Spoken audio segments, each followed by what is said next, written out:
बार बार virginity को लेकर परेशान किए जाने के चलते मध्य प्रदेश की एक महिला ने अपने ससुराल वालों के खिलाफ केस दर्ज कराया है। महिला ने यह आरोप लगाया है कि शादी की पहली रात ही उनके ससुराल वालों ने उनकी वर्जिनिटी चेक करने की कोशिश की। इसके लिए उन लोगों ने जो तरीका इस्तेमाल किया था वो कथित रूप से बेहद क्रूर था। आरोपों के मुताबिक जब महिला अपने ससुराल वालों के इस वर्जिनिटी टेस्ट पर खरी नहीं उतरी तो उसे मानसिक और शारीरिक रूप से लगातार प्रताड़ित किया जाने लगा। फिर इन्हीं आरोपों के साथ महिला ने इंदौर के जिला कोर्ट का दरवाजा खटखटाया, जिसके बाद महिला के ससुराल वालों के खिलाफ केस दर्ज किया जा चुका है।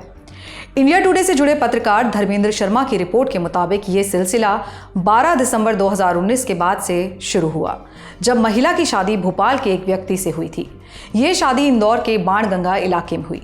एडवोकेट कृष्ण कुमार कुन्हारे, जो इस मामले में जिरहबी कर रहे हैं, उन्होंने बताया कि महिला की सास ने शादी के बाद उनकी वर्जिनिटी जांचने के लिए एक बेडशीट रख दी थी, जिसे फिर अगले दिन आकर चेक किया गया।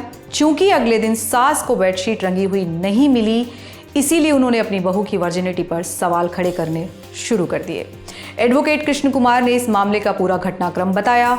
महिला के मुताबिक उसके साथ कब क्या क्या हुआ था, आइए सुनते हैं। शादी जब हुई तो शादी के अगले दिन, शादी के दिन जो प्रथम मिलन के सुहाग रात थी, उसके अगले दिन सास ने एक पास की लड़की को बुला के, पड़ोस की लड़की को बुला के ये पूछा कि इस तरह जो बेडशीट है, बेडशीट के ऊपर ब्लड के छांटे क्यों नहीं पड़े। इस पर जब पीड़िता ने बोला कि पति से मेरे किसी प्रकार के संबंध नहीं बने, इस कारण से ये नहीं बने, वहां करते हुए इन्होंने इसकी वर्जिनिटी को चैलेंज करा और वर्जिनिटी को चैलेंज करके साथ में आए दिन शारीरिक मानसिक प्रताड़ना कायद करके 2 लाख रुपए की दहेज की मांग करने लगे। इसी दौरान बच्ची प्रेग्नेंट हुई तो उसका 3 महीने का मिसकैरेज हो गया। फिर एक बार 9 महीने 9 दिन की बच्ची को जन्म दिया, जिसको लेकर भी उसकी भी सांसें थमने से उसकी भी एक्सपायर एम्ब्रायो में वो बच्ची मृत हो गई। जिसके बाद में लगातार इसकी वर्जिनिटी को चैलेंज करते थे, उसको चरित्रहीन बोलते थे। इन सब चीजों को पीड़िता ने जिला कोर्ट इंदौर का दरवाजा खटखटाया और घरेलू हिंसा का प्रकरण प्रस्तुत करा था सास, ससुर, पति और देवर के विरुद्ध। इसमें महिला बाल विकास अधिकारी ने गोपनीय जो जांच रिपोर्ट पेश करी, उसमें भी सब चीजों का खुलासा हुआ है कि किस प्रकार से ये ब्लड को लेकर, इसकी वर्जिनिटी को लेकर सब चीजें बोलते थे। इस पर कोर्ट ने मामले की गंभीरता को देखते हुए सभी ससुरालजनों के खिलाफ घरेलू हिंसा से महिलाओं का संरक्षण अधिनियम में केस दर्ज करा है। साथ ही एडवोकेट कृष्ण कुमार ने इसके साइंटिफिक पहलुओं पर भी कुछ बातें कही। उन्होंने बताया कि सेक्स के दौरान हाइमेन टिश्यू के डैमेज होने से खून निकलता है, मगर ये टिश्यू और भी कई कारणों से डैमेज हो सकता है। साथ ही उन्होंने ये भी दावा किया कि ये मध्य प्रदेश का पहला ऐसा केस है। ये अपने आप में एक पिछड़ी सोच मानसिकता का घोतक है, क्योंकि वर्तमान में एक हाइमेन टिश्यू जो कोई भी युवती का चलने फिरने, दौड़ने या साइकिलिंग करने या रेसलिंग करने, स्पोर्ट्स की गतिविधियों में टूटने की संभावना है, लेकिन उससे आप किसी महिला के चरित्र को या उस महिला की वर्जिनिटी को आप नहीं माप सकते। ये अपने आप में एक ऐसा प्रदेश का पहला मामला है जिसमें कोर्ट ने इस प्रकार के मामले में केस दर्ज किया। अब इसके बाद पीड़िता की शिकायत पर कोर्ट ने उनके ससुराल वालों के खिलाफ घरेलू हिंसा संरक्षण अधिनियम के तहत मामला दर्ज कर लिया है।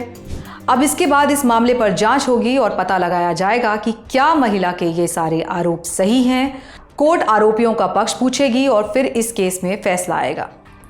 मगर ये बात भी सच है कि समाज के आगे बढ़ जाने के बाद आज भी हम इस तरह की खबरें सुन रहे हैं, जब महिलाओं पर उनकी वर्जिनिटी को लेकर दबाव बनाया जाता है, जब ससुराल वाले तरह तरह के नुस्खे अपनाते हैं अपनी बहू की वर्जिनिटी टेस्ट करने के लिए, फिर अपने इस कथित टेस्ट से सर्टिफिकेट भी खुद ही दे देते हैं, जो सर्टिफिकेट उनसे किसी ने मांगा ही नहीं था।